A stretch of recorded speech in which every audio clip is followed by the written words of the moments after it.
Continue to join as we get started. Welcome, everybody. My name is Juliet Squire. I'm a senior partner at Bellwether. Bellwether is a national nonprofit dedicated to improving education and life outcomes for students furthest from opportunity.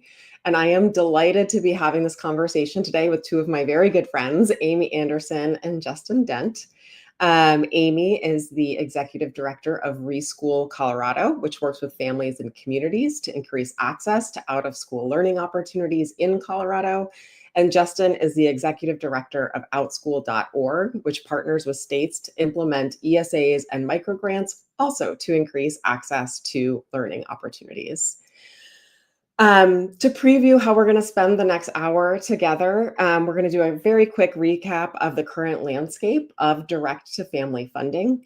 We'll hear each from Amy and Justin about some of the work they're doing and some of the insights that they recently published in 2 policy briefs. And then we'll do a brief discussion with Amy, Justin, and myself before we open it up to Q&A with the audience for the last 10 or 15 minutes.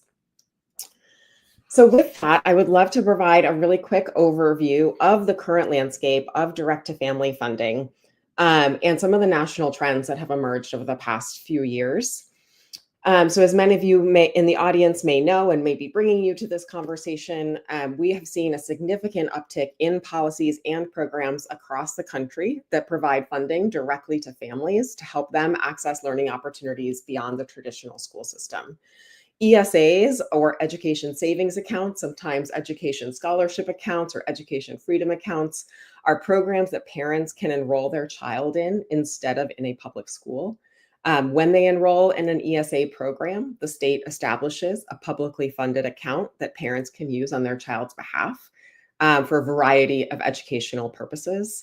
They're sometimes confused with 529 accounts, so I want to clarify that here ESAs include on average about $7,500 in annual public funds rather than just families' own savings. And unlike vouchers, which can be used typically only for tuition at private schools, ESAs can be used for a wide variety of expenses, including tutoring, therapies, textbooks, extracurricular activities, and other things, depending a little bit on the state's specific policy. ESAs have expanded really rapidly in recent years. Before the pandemic, there were just 4 states with 6 ESA policies in place. Today, there are 25 ESA policies across 20 states. We may hear of another in the next hour while we are on the call together, as Texas is actively debating a policy there as well. And that also does not include other policies just passed this session in Idaho and Wyoming. There are nearly 600,000 students participating in ESA programs today, so rapid growth over the past few years. A sort of cousin of ESAs are microgrant policies. They're similar to ESAs in that they are publicly funded accounts that families can use for, again, a variety of educational purposes, but they differ from ESAs in a couple of important ways. First, they are supplemental to a child's education in a traditional public school. Parents can enroll their child in a microgrant program while they're also enrolled in public school. And they are typically for lower dollar amounts, sometimes $500, sometimes $3,000, depending on the state, again, and the program, and is primarily used for supplemental educational activities. Many microgrant programs emerged in the immediate aftermath of the pandemic. Many were funded by federal COVID relief dollars. Some of those programs have now expired, while others have been adapted into state-funded programs, and they take many, many forms, including, I want to mention the MySpark program in Denver, which Amy has been a part of, which as far as I know is the only locally sponsored microgrant program in the country. So with that brief outline of 2 direct-to-family funding policies we're seeing more and more of, also want to name that these things are happening within a broader push for educational choice. There are ongoing efforts to create a federal choice program as outlined in the Educational Choice for Children Act, or ECCA. There's also an effort from the U.S. Department of Education to clarify for state education agencies where they have some flexibility in their Title I dollars to use some set aside of funding for parent-directed choice. So ESAs and microgrants are moving really quickly, and they're also existing in this broader trend overall.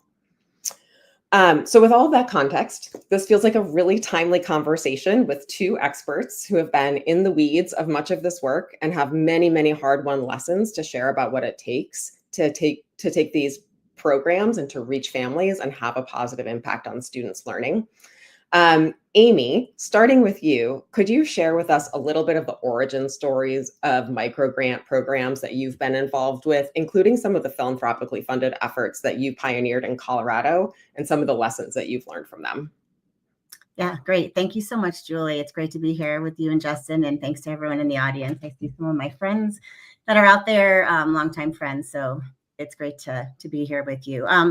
So ReSchool, the idea for micro grants, really for us, we call them learning dollars. And the idea started back in 2014 when we actually were shadowing some families and to try to understand how families were accessing and navigating learning for their children. What were the things that kids needed and wanted that they weren't able to access? What were the experiences they were having? What were some of the barriers that they were facing within the system?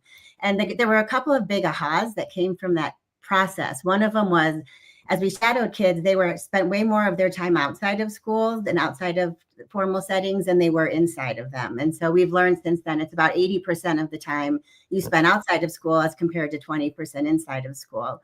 But that world that sat outside of school was not equally accessible for all families. It's expensive.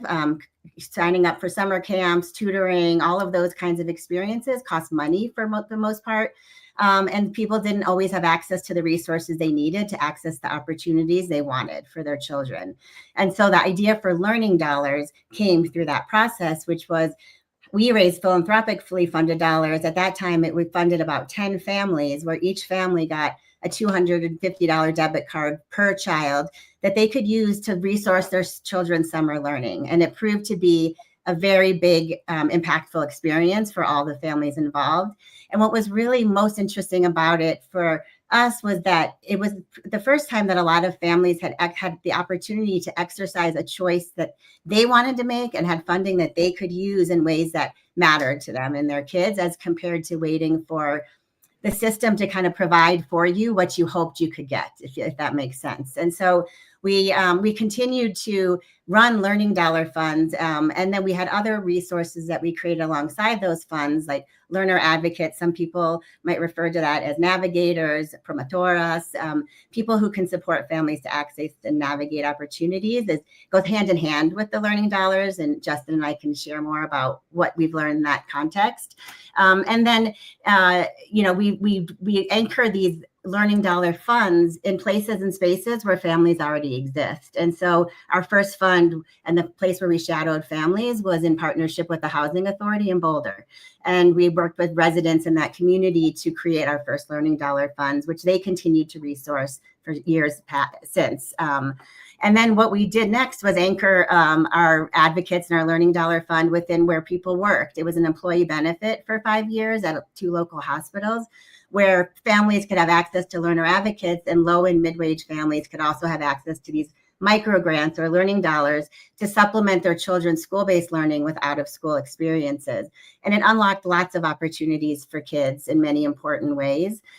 During the pandemic, as you mentioned, not only were there more public funds that arose to help support kids during remote learning, but we continued to raise private funding for that purpose and ran a $500,000 fund in 2021 that was statewide, that resourced families with learning dollars to support their kids' educational needs as they were struggling through the pandemic.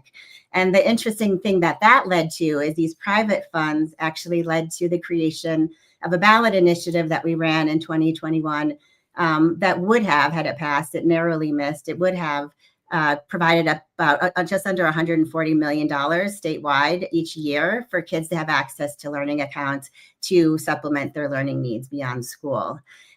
While that didn't pass, it did lead to the Denver program, MySpark, which you mentioned earlier, which this past year has been a $5 million learning dollar fund in the city of Denver that resourced middle school kids with $1,000 each for supplemental out-of-school learning experiences and resources. So the idea I share here is that we started really small with like 10 families and less than $5,000 that led to some ideas that would have, that run in millions of dollars, or leveraged both local and public money. So I think the idea of starting small with private dollars can actually unlock public dollars down the road. And there's another program in Colorado that was inspired through this work too, called Path Forward, which is a program, a state pilot, where kids who graduate after their junior year of high school can have access to up to $4,000 a year to use towards post-secondary learning experiences. So our work, while we didn't start with a public funded program like some of the other states have for microgrants, we started with private that then led to these opportunities to unlock public. And we continue to pursue those in different ways. So that's our story. I do want to share that some of the things that we have learned in working with families that are critical to point out is if you're going to be running these microgrant learning dollar funds, the idea of creating user-friendly programs that all families can access is essential. And some of the ways that we've done that is through flexible funding, like providing ways that families can get the funding, like through prepaid debit cards and other things that they can use at their own discretion. Having access to learner advocates or navigators to support families who may have challenges around accessing technology, or they don't speak English as their first language. There are different ways that advocates can help knock down system barriers so that kids can participate from those families. We just continue to want to see we see the demand for these programs is always exceeding the supply of funding that we have. And so continuing to figure out how we can lean in on philanthropy to really trust and invest in families, as well as create local and state policies that match some of this funding from philanthropy. So we have more of a cross-sector way of funding these things, so they're not so vulnerable like some of the ones that were funded during COVID were, where the COVID money went away and the programs went away because there was no other investment in those programs beyond that. So those are my key insights that I'll share so far. But Justin has also been very involved in supporting microgrant programs and ESA programs. So I'm going to pass it off to you to add your insights. Thanks, Amy. Just to reiterate what Julie and Amy have already said, it's a pleasure to be here with you all this afternoon, and thank you for taking part of your day to spend it with us. At outschool.org, we see choice as going really beyond just the binary of private school, public school, and charter school, but really along a much wider spectrum. We know, as Amy mentioned, that families of means have always been able to access resources outside of the school system to bolster their children's learning. And for a long time, those types of programs have been out of reach for families that don't have the economic means to access those. We see at outschool.org as ESAs and microgrants as a way to start to address that inequity from a policy level if they're implemented in ways that are equitable and have the right supports in place for families. There are multiple examples now of ESAs that range from all expansive, like Arkansas, to programs like South Carolina, which don't include private school, but include other supplemental resources. And then there are programs like Virginia, which is a microgrant program that focus specifically on helping families access tutoring.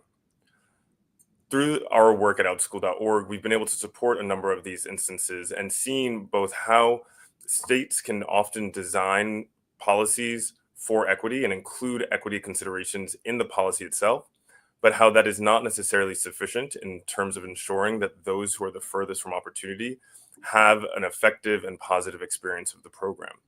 For instance, Virginia's Learning Acceleration Grant, which we were able to support, offered low-income families up to twice the amount of funding as it did other families. However, many of those families were not spending their funds. When we came in and started working with Virginia, 20% of families were at risk of losing up to $7.8 million simply due to inactivity in the program. That means that those families had enrolled but were not using their funds. And so there was clearly a major challenge that those families were experiencing that was not being addressed by simply giving them more money than other families. In South Carolina, we saw a unique instance where, given that this was a new policy, the Supreme Court ruled after the program had already initiated that families were no longer able to use their funds on private school tuition, meaning that many families had already disenrolled from their public school, enrolled in a private school, but we're now faced with a changing policy context, and forced to navigate that. Which goes to show that a lot of these policies, particularly as they are new, are not necessarily durable or subject to change. And helping families navigate that is a key requirement.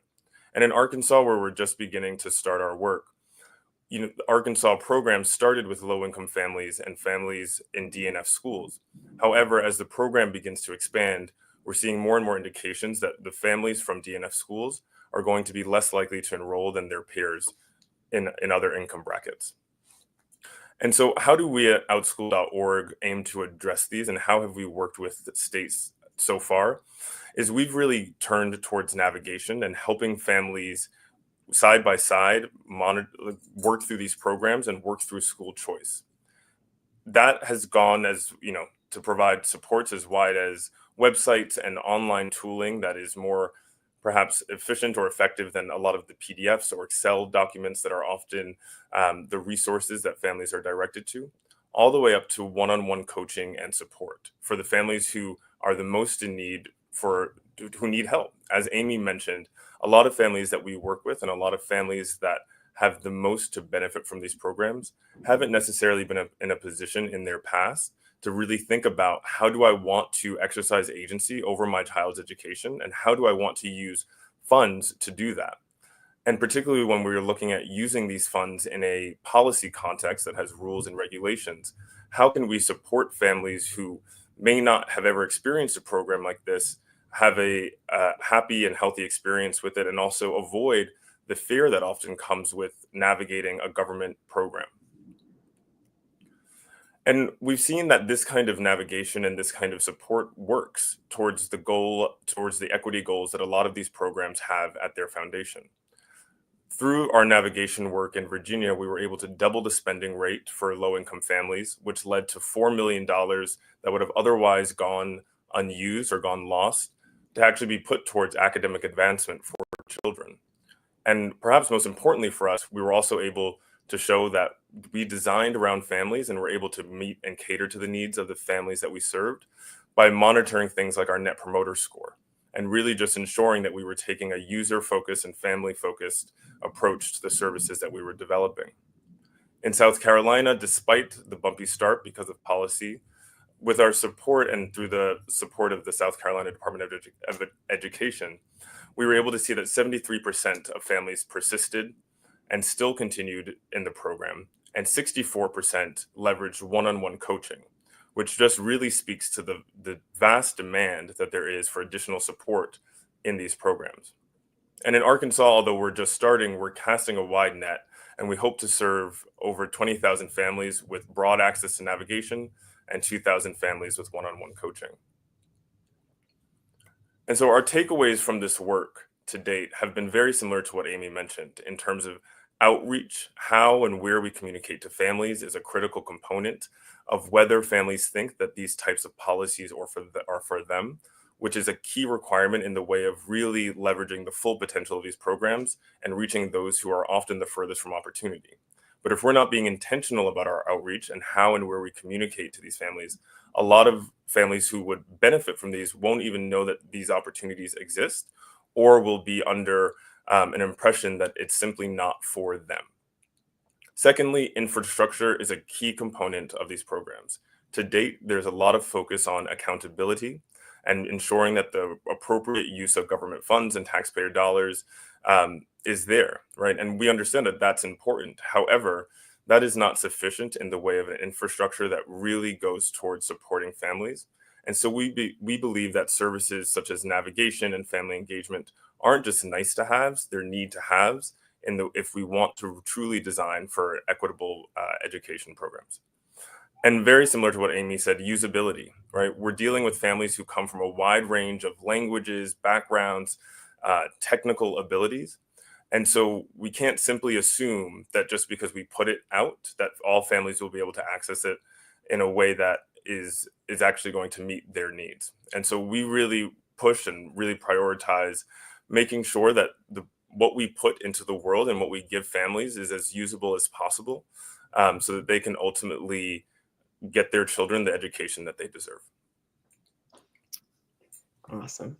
Thank you guys so much for sharing your insights, for being on the ground in the implementation of these programs. I think one of the things that I have learned from both of you over many, many years now of conversation is that passing a policy and establishing a program is the beginning and not the end of what it takes for them to have impact, and implementation, and especially partnerships with families, is a really important piece of this. I think one place I'd love to just open it up for conversation with both of you is this question around access, knowing that they're both advocates and critics of education choice programs that are concerned that they're not accessible to families who are the furthest from opportunity. And would love to hear from both of you, sort of, how have you seen that play out? What are the barriers that families experience, especially families furthest from opportunity? And then what are the solutions that you've seen that are responsive to families' needs? Amy, why don't I start with you? Okay. Yeah. All of the programs that I think are being passed are being designed with intention and with well-intended purposes, right? And trying to really serve all kids. But they aren't necessarily designed in ways that that's happening, despite those intentions. And I can give some examples, like even MySpark, which our work helped inspire. We've been advisors to that program. As it started to roll out, there were people in the community who didn't understand it, didn't trust it, were challenged by figuring out how to navigate the technology that the system had required in order for you to understand, like, which providers were acceptable. Many of them, some people had never used like a card like this. They didn't know when the card came, who it was coming from. So there's just a lot of little glitchy things that can happen. And so the way that we help support that is much like we've done in our work historically, which is we need to find trusted navigators or trusted people in the community who work with the families who are struggling to access the program. And we call those community advocates, and they can sometimes be a coach from a local high school. They might be an organization that is supporting families to navigate systems in a variety of different ways. But what we do is we partner with those organizations who hold those relationships with families. It might be a school, for example, as well. And through those trusted partners, we can communicate about the program and access, kind of the families who can benefit from it, and help them work through, kind of the challenges that they're facing, help them build understanding and trust for the program so that they can access it and participate in it. And that helps greatly to uptick the participation. So it's really important that these programs are not just run from kind of a central place, as Justin said earlier, with this idea that we put it out there and people will come, because I think you said, Justin, something about one of the states, the DNF school parents are not participating as much as the parents from some of the other schools. I have some theories on probably why that is happening, and I think one of them is that they don't either know about it or they don't trust it. The idea of having to leave, an existing system that has a lot of public safety nets built into it, besides just offering your kids education. It might be where your kids get some food. It might be where they get special services or aftercare. Those may not be set up in the same way by leaving the system to go to something else. So there are reasons why people don't engage. And I think we can, if we have the infrastructure, as Justin pointed out, and the right supports, I think we can make these programs more accessible. Yeah. Justin, what would you add to that? I'm curious in particular. I think trust has come up a lot.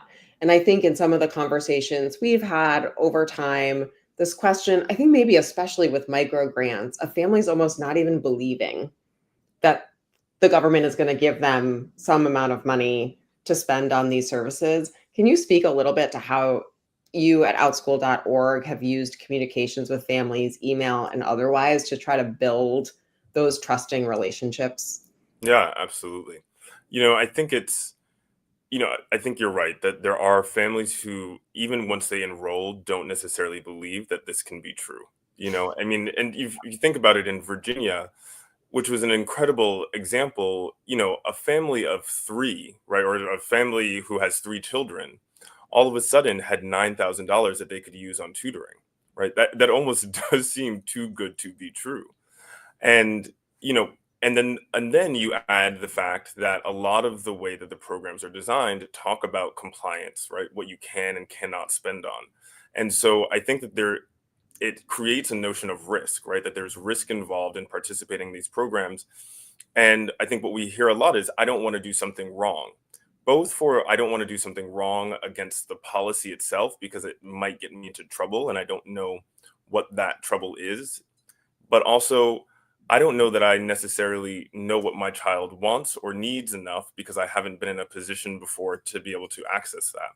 And so I think that's something that we've heard a lot, which is, I just don't want to make the wrong choice, right? Because I think very often, education, I think for a lot of these families, it's, you do choose the school or you choose the one you choose the one place.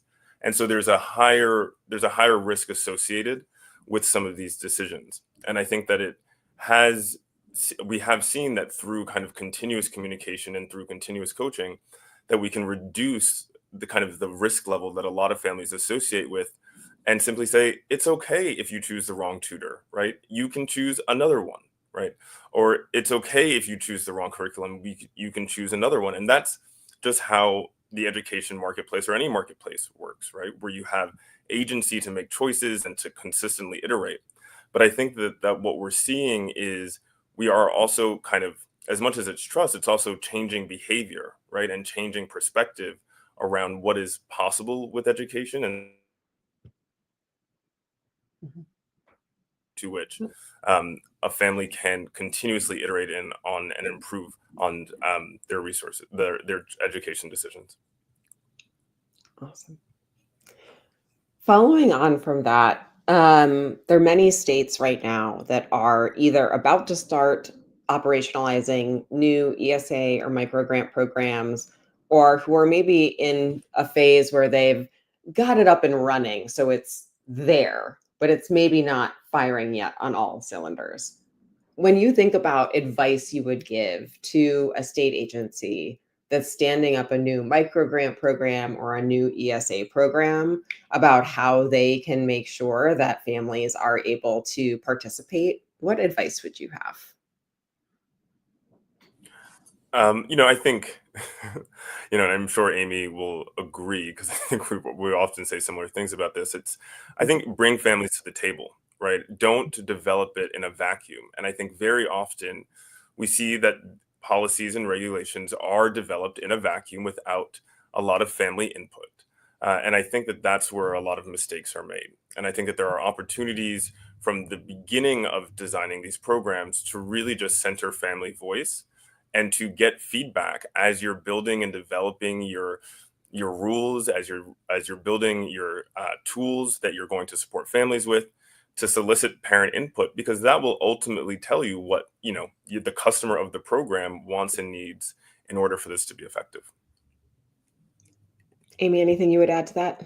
Yeah, I like to build upon that. I agree. I think when you create those you kind of family informed systems, then as problems are surfaced, and if the programs are built flexibly enough, they can adjust and pivot as well to adjust to the needs of the communities they're intending to serve. That's harder often for a state bureaucracy or a state system to do, but I do believe it is possible.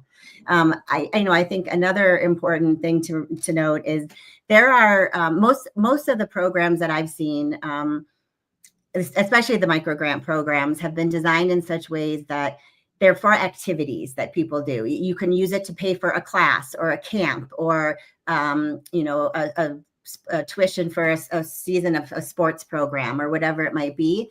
But what they don't often take into account is that there are other things that families need in order to engage in those programs at all. So if you don't have cleats, you can't really play soccer. If you don't, have an instrument, how are you going to be in the band if that's not provided for you? And so I think it's also important for states to think about the other kinds of needs that people might have, and to have the ability to pay for other kinds of and other kind of expenses that will enable them to participate. Transportation is another one. We've always allowed for people to use their funds if they need to buy a bus pass or use Hop Skip Drive locally or something like that to get to a program. So I would encourage states to think about that. And I guess one final thing is, there, you talked about trust. There's trust of the families trusting the program. There's also like this mistrust that often happens of people running programs of the population that they're serving. They try to build in a lot of different kind of hoops to try to ensure that people don't do anything that's fraudulent, that it creates a lot of extra barriers for people to participate. And so we have had one instance of fraud in 10 years of doing the programs that we've done. And so I would also really encourage states to try to make their programs as least bureaucratic as possible and to trust people. Like when people buy a chicken coop for something, it's not just, it's for some random thing. There's probably some meaning behind it. And so getting underneath the surface and actually having some strong like evaluation and impact kind of aligned resources while implementing to understand these things better is also critical. That's a perfect segue. And I want to follow up on that because I think in ESAs and microgrants, those programs generally reflect some fundamental belief that families should be able to make choices about their children's education. And programs vary a lot in the constraints that they put on how families are allowed to spend those dollars, ranging maybe from, if I'm Justin, correct me if this is incorrect, but the Virginia tutoring program is for tutoring, where other microgrant programs have a much broader array of educational expenses that families can use the funding for. ESAs similarly very broad in their requirements. Some do or don't allow for transportation to be an eligible expense. Some do or don't allow for hardware like computers or internet access to be an eligible expense. And so when you think about the balance between family flexibility and autonomy and regulation and oversight of programs that are leveraging public resources, how do you think about how to strike that balance, and what do you see playing out in some of the programs you've been involved in operationalizing? Justin, why don't we start with you on this one? Yeah, I mean, I think that it's, like you said, Julie, you want to ensure that taxpayer dollars and that public funds are being used diligently, right? And I think it's an interesting perspective from where I sit, having also administered private microgrant programs that were very permissive with very few rules. And like Amy mentioned, you notice that there are very few instances, if any, of fraud. And that fraud is a very uncommon experience when in implementing these programs, because ultimately families are using these programs to advance their children's learning. And that pathway is as unique as each learner, and each family's circumstance is different. And how they choose to kind of fit this program into the rest of their life, I think, needs a high degree of flexibility in order to really reach the largest swath of students possible. I think that there are clear parameters that can be put in place to ensure that you're not spending money on your own company, right? Or that you're not starting your own tutoring services company that you're then funneling money towards. And I think that those are, those requirements and are absolutely necessary in that kind of oversight. But I think when you get down into like the line item by line item, expenses that are permissible, where sometimes trampolines are, or sometimes trampolines aren't, that creates a lot of work for both like the administrator of the program and for the families to really understand what is or what isn't. And I think in a lot of programs, we spend our time as, figuring out from families what they want to spend on, and then going back to the department to see if it's an allowable expense. And there is a lot of that back and forth where, sometimes two different people at a state agency might have a different answer to the same question. And if the state agency isn't necessarily sure how to answer that question, how is a family going to be able to do that? And so I think it really comes down to, establishing what the objective of the program is. And if it is to support families, really combine the most unique and flexible learning options for their families, then the rules should reflect that, and kind of the permissible expenses should reflect that. I think that's not to say that programs that are targeted, like Virginia's microgrant, aren't important. I think that's I think it's an incredible statement of the state's priorities or of a philanthropy's priorities to be able to target it towards a certain resource and to meet a certain need in the community. And I think that those kinds of targeted programs can be highly effective in meeting certain needs, particularly if they're done with family voice. But I think, in short, it's trust families, right? I think that there are very few instances of fraud that you will see. And I think when we allow families to really leverage the full flexibility that these programs can have, we'll begin to see really what an unbundled education can look like and what personalized education can really look like. Amy, what would you add? I would just add that, I agree with the trusting families. I agree that when you have a privately financed, philanthropically funded program, you have more flexibility. Our experience has been if you use preloaded debit cards, for example, and you actually make sure they get into the hands of families, and you can put restrictions on those that are, you can't use them at certain types of vendors. There are ways that you can set up some, constraints that prevent certain things from happening that are fairly less invasive for people. And we've done that before as well. And that's worked well. That's how My Spark was set up as well, with that kind of a model. And so then what happens is the family has like a Visa card essentially that they can then go use to purchase for the vendor of their choice. We're also more open to the idea of a bigger vendor pool that allows for people to use their cards at local providers. A lot of families want to use their card for someone who operates a business in their community. And unfortunately, a lot of the bigger programs that are more statewide often have these large vendors that are national or people don't know. And so I think there needs to be some combination of local trusted kinds of vendors, as well as, some of the larger ones that people might want to access. I do think that there's a way, again, to lean into public, if you're running a public fund and you have set it up in a certain way and you feel like you don't have a lot of flexibility to change that, is certainly not in the moment, in a way that you can if you're in a more, private kind of operation. But you can partner with organizations and foundations that do have that flexibility. So let's say that you learn from families that this particular way that the technology has been created or that the funding is being distributed does not work for them. Instead of saying, okay, we're going to change it for everybody tomorrow and have to go through a very expensive process to do that, you can have pilots or little prototypes that you're running in partnership with these community-based funders and providers that are testing and piloting these smaller scale innovations that you can then try, see what works and what doesn't work, and then bring that back to something that you can then expand at a larger scale for the regular program. So it's kind of this give and take. Like if you operate these programs in a vacuum without community, they're going to continue to create the same systemic challenges that we've had with our systems forever, but if you actually can be responsive in interesting and flexible ways, they have such an opportunity to do things differently. Wonderful. Thank you for that. Really helpful. I have one more question before we'll open it up to questions from the audience. So if you're in the audience, you have a question, or you think you might have a question, start thinking about it now, and please put it into the chat function, and we'll start going there in just a few minutes. But before we do, we've mentioned philanthropy, we've mentioned providers, and especially community-based providers.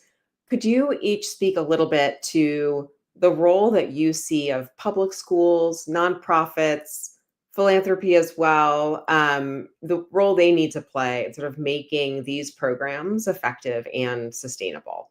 And any examples you have from your work or where you've partnered with public schools or nonprofits to help implement them? I will leave it to you to decide who wants to go first on this one. I can do.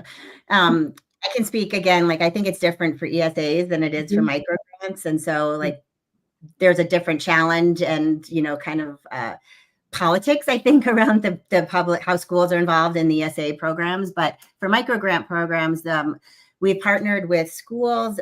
Schools are a great way to communicate about the opportunity. Like if you partner through, like the fund we ran in 2021, we worked with 6 different organizations to get the word out and to support families to access that fund. 3 of them were community-based orgs, nonprofits, and 3 of them were schools or school districts. school districts were able to share the information with their, all of the kids, for example, who qualified for free and reduced lunch that were in their district, and then answer any questions that people had about the program. It was low lift kind of type of support because they're busy doing a lot of other things, but they were able to kind of integrate this into their processes. And that's a great way for people to become aware of it. We have found that smaller nonprofit community-based organizations, like an organization we've worked with for a few years now named Cultivando, they're located in Adams County in Colorado. They work with primarily Latina moms who are promotoras, who support families to access and navigate opportunities in their community and to push on system challenges, education and otherwise. And they hold trusted relationships. People in the community come to them for resources and support. So we not only have partnered with them to get the learning dollars out, but we've also raised money that we have then, provided as some sub-grants to recognize that they're spending time, they have expertise and relationships that matter. And so the other thing I think is really important when we think about these bigger systems is, how can we not only lean on these organizations that know and trust families, but that we resource them appropriately? And then the third thing I'll just share is that the provider landscape is also hugely important. We need to understand who are the providers that exist and where are their vacuums or gaps, and how do we illuminate and map that ecosystem in ways that people can visualize it and see, kind of where there are opportunities to create new programs, or where there's higher concentrations of opportunity versus less. And so we have a site that we just recently created with some partners here called the Denver Learning Ecosystem site, where it is a visualization of our learning ecosystem outside of school. And it's a way to plug in funders and system leaders and providers to understand who else is out there and how we can work together. Yeah, I mean, I think coalitions are vital to this work, especially at a larger system level. I think, an example in South Carolina, which I just think really shows the relationship between philanthropy and nonprofits, and the State Department of Education, is when the Supreme Court ruled that private school tuition was no longer allowable. It was ultimately a nonprofit, Palmetto Promise, that was able to step in and help to raise the funds that allowed, the majority of the children to continue to persist through private school, despite the policy change, and also the individual donor who was willing to donate, or donors who are willing to donate to that cause. And I think it's, this work isn't done in a vacuum, right? And I think, the power of community organizations to help, both when things go wrong, but also to help you get things right, is critical. And I think particularly as states and systems look to, how can I get the voice of families into the work that I'm doing? I think a lot of nonprofits on the ground who educate many of these children, who have represented many of these families for a long time, can play a vital role in giving feedback on policy, on design, and on implementation. And I think, really building a wider tent and bringing in more folks who are from the nonprofit space, and to Amy's point, who are also suppliers, can really help these programs in terms of their durability, but also their accessibility. Awesome. All right. Well, we're right on time, and we've got a couple of questions in from the audience. So we'll start bringing some of those into this conversation. The first one, yes, is, what do you think about helping families access advanced AI for educational equity? Is that something that ESAs and microgrants can support? I mean, I think microgrants certainly have the ability to do that, and I think as do ESAs, right? I think that if those are conversations that a family wants to engage with their child, and that's an interest of the child, I think that a lot of microgrants and ESAs would allow for that flexibility in a way that a traditional school may not, and you might have to pursue that outside the bounds of traditional education. I can't say that there are lots of suppliers on these marketplaces who have that as a focus. And so I would say that there's probably an opportunity for more AI-focused education on the supply side, to ultimately see if that's what parents are interested in, and then that's what they're choosing to engage with. I don't have any facts or numbers on that, but I think just from my cursory review, that's not something that has come up a lot. But I think that these programs do allow for the flexibility for that, if it's of interest for the family. Yeah. Hi, David. It's good to see you. We tend to work with families who don't have a lot of technology capacity or literacy in many cases. And so I'm all for this idea of thinking about how we can better leverage AI, but my focus would have to be on how do you co-design it with the families, like the families we work with? Like, how do you create such a system that it's actually going to work for them? Because I don't think that's typically what we see when it comes to a lot of technology innovations. They're typically designed for the typical consumer, like the people that already are very plugged into using technology, and then with the hopes that downstream they'll be able to reach other families, and often that doesn't happen. And so I think it's a really interesting question, and I think there's some, it holds some promise. And if there's someone out there who wants to fund some work to create something like that, I'm sure Justin and I would be interested in exploring that path. All right, we have another one. Yes. So we've talked a lot about making sure that microgrants and ESAs reach families furthest from opportunity, but what does that mean in terms of eligibility for these programs, and should they not be universal?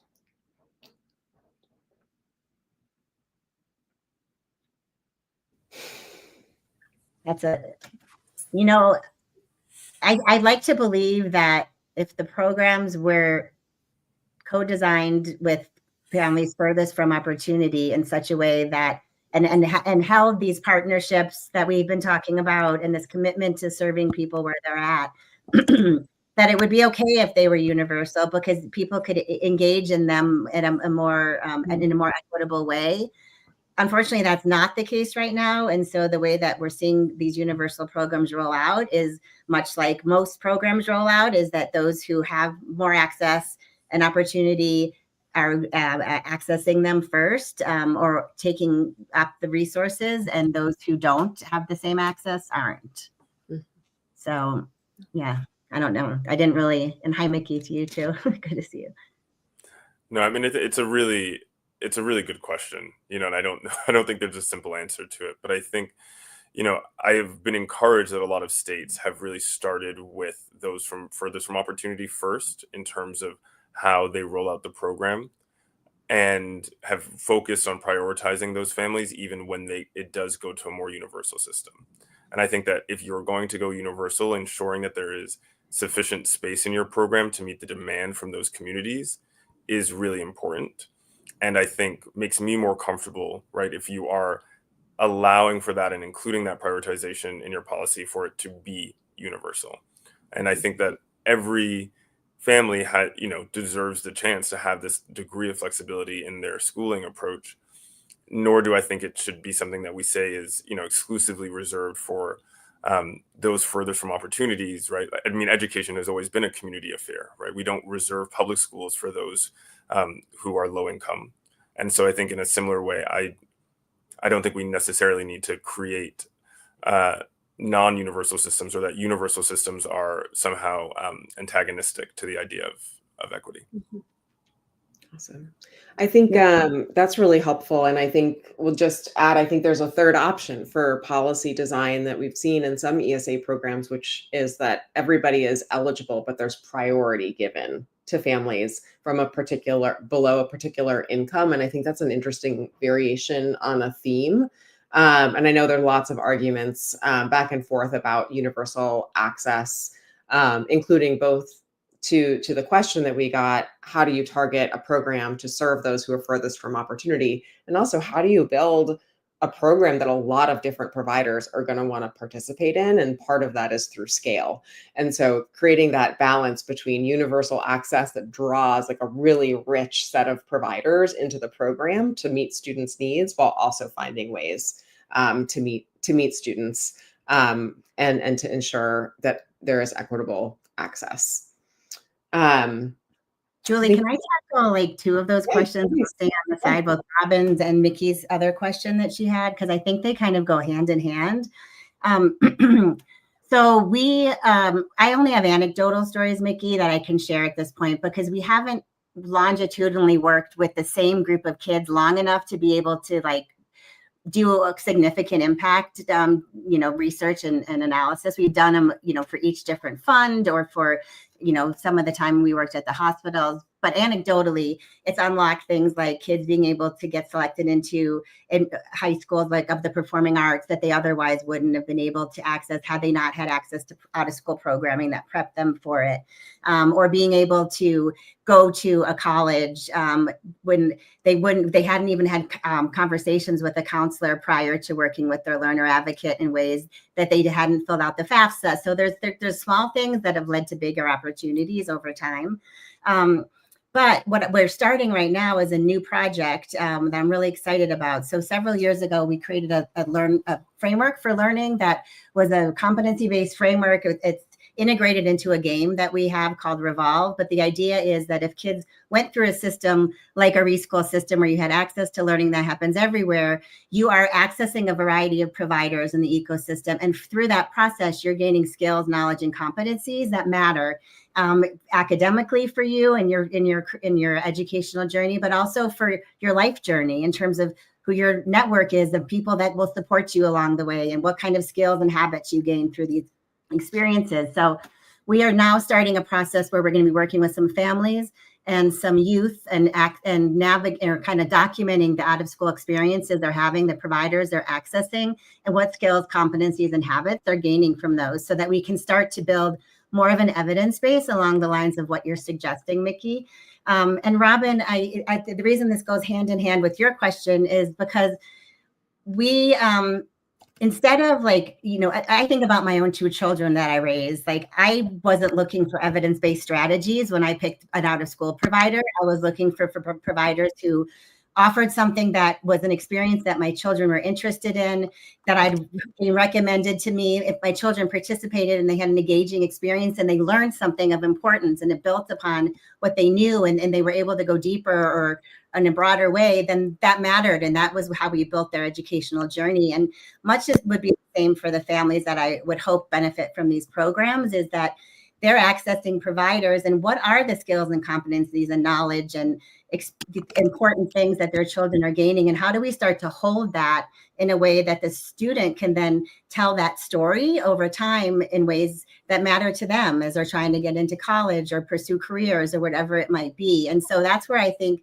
the learner advocates can again play a critical role. If you are a young person who's working with a navigator or an advocate over a period of time, and that's a space that you can wrestle with these things and hold that story over time in a way that matters, then I think that we can start to get at this idea of who are the providers that provided quality experiences and why, and what did you gain from those, and who were the ones that didn't. And then that's just how it kind of works in the real world. So that's what I hope we can mimic here.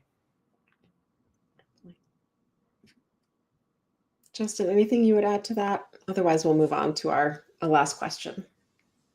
No, I think I'll just double click. I think it's a really pertinent question of how do you communicate to parents or allow suppliers to communicate to parents what their evidence-based strategies are if they have them, right? And I think a lot of the tools and resources that families are looking for are not going to have an evidence-based strategy, or not really apply in that framework, or some families may not, like Amy said, be looking for that specifically. But I think, how do you create marketplaces and opportunities for families to easily see who's providing what, and to what standards does it align, if they align to standards, is critical to ultimately helping families make the most informed decisions possible. Awesome. Thank you both.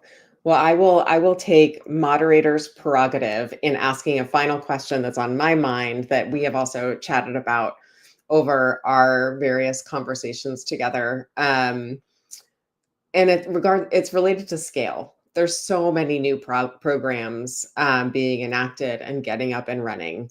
And this work is intensive, and really curious to how you all see the ability to scale the kind of support that you all provide, and how you've navigated that so far, and what would be useful. Yeah, it's certainly top of mind. I think I think we are exploring ways to utilize technology while also complementing the very high touch human support. I think we have found in our programs that the vast majority of families really just need information communicated more simply and more clearly, and to have their options laid out in a way that is much more accessible. And I think from a scalability standpoint, that work scales, right? Developing tools that help families sort through what options are available, which are appropriate for their grade level or for their interests or are near their zip code, goes a long way to really helping reduce the friction that a lot of families face when they're in these programs in the first place. And I think that is really what scales.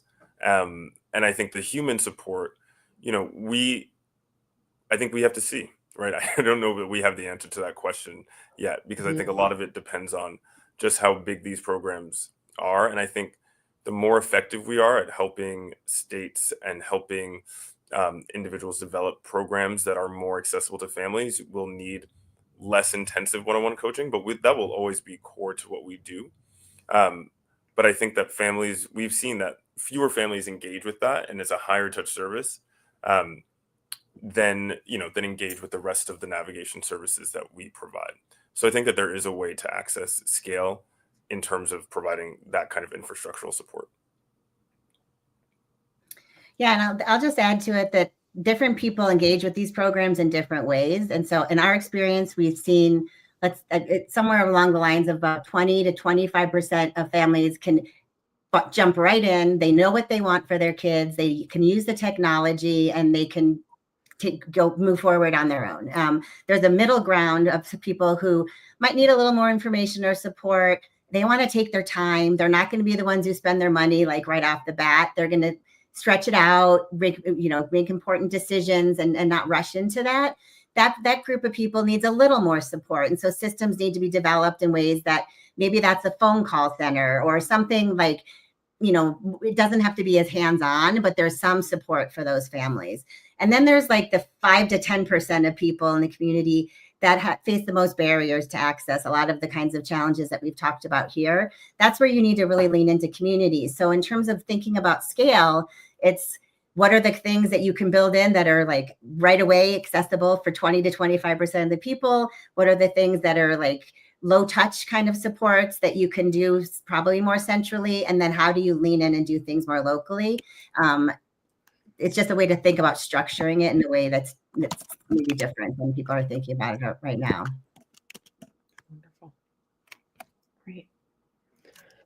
Well, we are just about at time, and that concludes our agenda for today. I will say, please check the comments. There is a link to the reports that Amy and Justin have worked on together, and encourage you to download those and read those. There's lots more in those that we didn't get a chance to talk about today. Really valuable resources. And it's been really wonderful to spend an hour today talking about some of the barriers to access, how to address them. We've talked a little bit about the importance of trust. And I love this distinction between like the trust that families have in the government and the funds that they're receiving, and feeling like those are things that they can use and that are truly accessible. They're truly there. And also the trust that we have in families to guide their child's education in a way that they see fit. And all of that, plus these questions of how to operationalize these programs and how to scale the kinds of support that families need, I think provide a lot of lessons to those who are on the ground trying to get these up and running and accessible to all. So thank you all so much for joining the conversation today. This has been a lot of fun. Thank you, Amy and Justin. And we hope you'll all follow up with us if you have additional questions, and look forward to the next time we get to chat. Thanks, Julie. Thanks everyone for joining.